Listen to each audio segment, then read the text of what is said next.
राम राम, जय श्री राम। आपके लिए एक प्यारा सा सोहर उठान गीत अपने चैनल पर लेकर आए हैं। आप सब सुनिए और पूरा प्यार दुलार आशीर्वाद चैनल पर बनाए रखिए।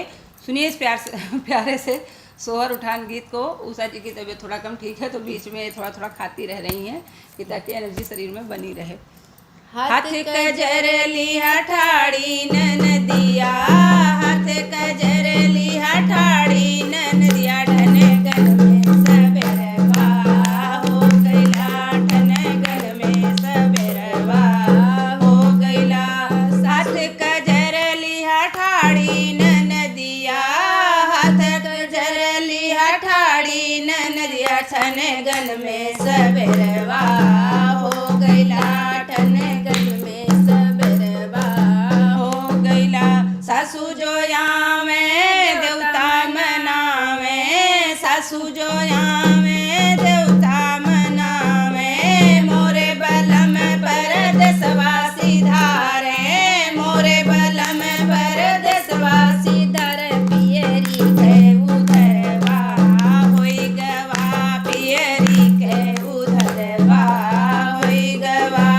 हाथ कजरली हठाड़ी ननदिया, कजरली हठाड़ी ननदिया, ठन गन में सबेरवा हो गइला, ठन गन में सबेरवा हो गइला।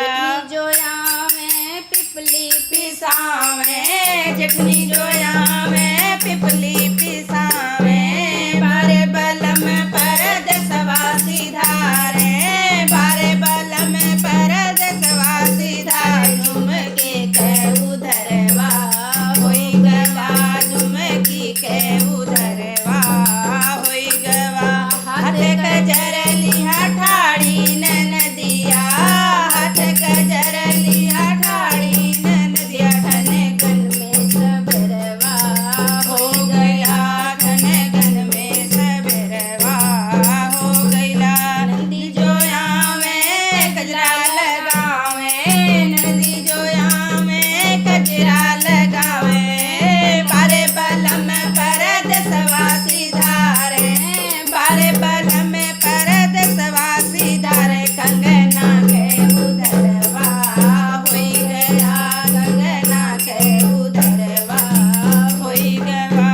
हाथ कजरली हठाड़ी ननदिया, हाथ कजरली हठाड़ी ननदिया, ठन गन में सबेरवा हो गया, ठन गन में सबेरवा हो गया।